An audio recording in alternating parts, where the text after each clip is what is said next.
Modern revisionists have no right to cancel the content of our historical documents or our God-given rights. Where does our right to keep and bear arms come from?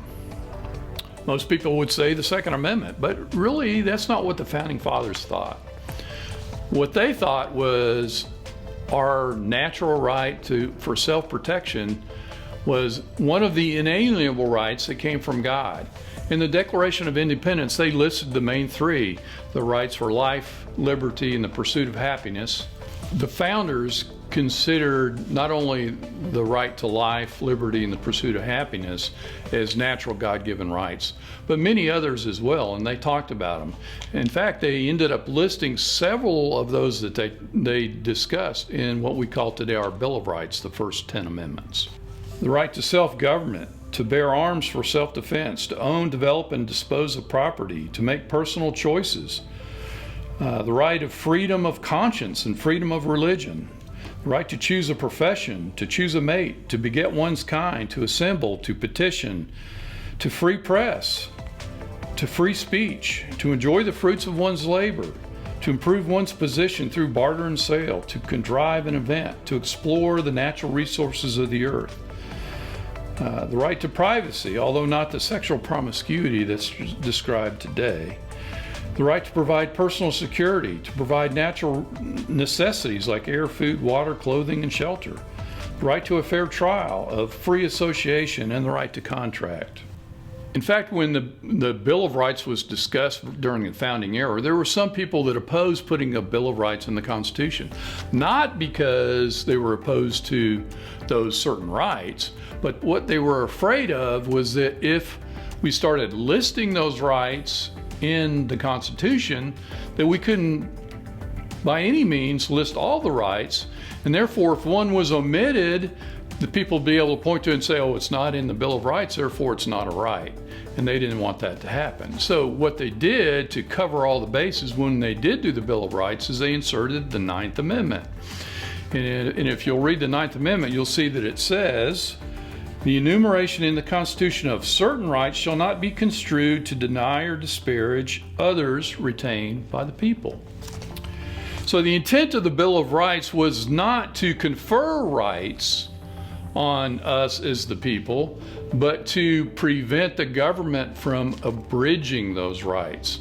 And you'll understand that more fully when you read the preamble to the Bill of Rights. Let's see what it says. The convention of a number of the states having at the time of their adopting the Constitution expressed a desire, and listen to this, in order to prevent misconstruction or abuse of its power, that further declaratory and restrictive clauses should be added. In other words, what they were doing was they were restricting the government from abridging our rights, and that's the whole concept behind the Bill of Rights. The Second Amendment forbids the government from interfering with our natural right of self-defense or self-protection. It reads specifically, a well-regulated militia being necessary to the security of a free state, the right of the people to keep and bear arms shall not be infringed. Now, a lot of people point to the word militia, and they don't really understand it. I think that's got something to do with the National Guard or something today, but that's not right. What the founders thought was that every able-bodied man was a member of the militia, or should be a member of the militia. And so everyone had the right to keep and bear arms, not just those, quote, in a National Guard or in some police service. So there are many reasons to be able to keep and bear arms, but one of the major ones, according to the Founding Fathers, was the ability to defend ourselves from tyranny of our own government. Listen to this quote from Eldridge Gerry, who this was in the Annals of Congress as they were debating this Second Amendment, and this is what he said. This Declaration of Rights, I take it, is intended to secure the people against the maladministration of the government. Also, Joseph Story, who was a Supreme Court Justice and wrote commentaries on the Constitution, which was the definitive work on the Constitution in the early 1830s, he said this about the Second Amendment.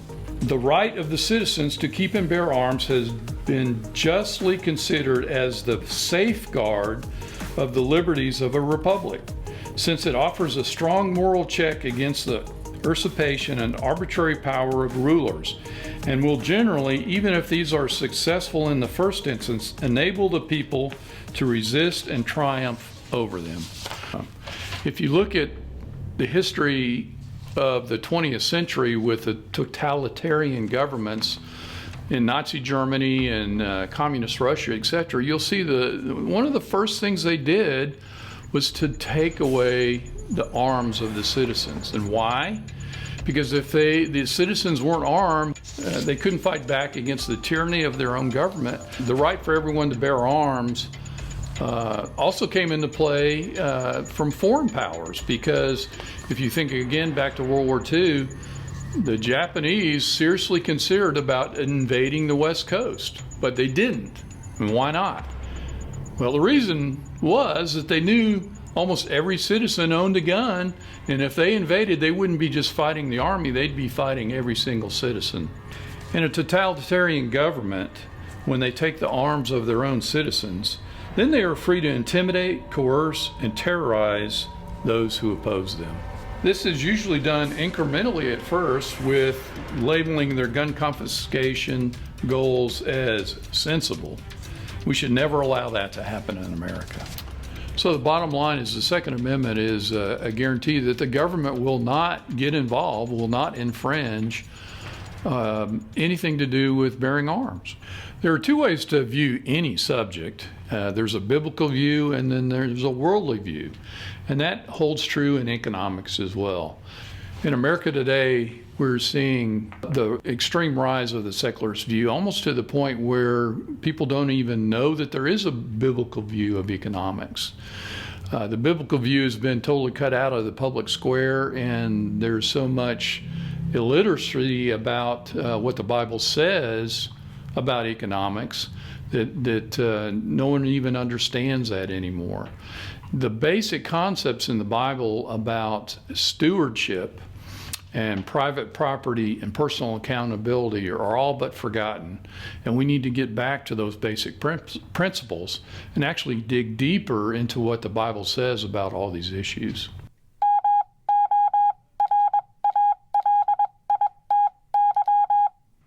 We have no government armed with power capable of contending with human passions unbridled by morality and religion. Avarice, ambition, revenge, or gallantry would break the strongest cords of our Constitution as a whale goes through a net. Our Constitution was made only for a moral and religious people.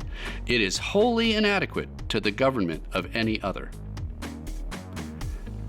John Adams' words are crystal clear. Our Constitution was made only for a moral and religious people.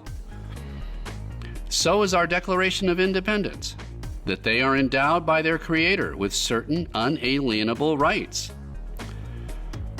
Let's consider our first unalienable right.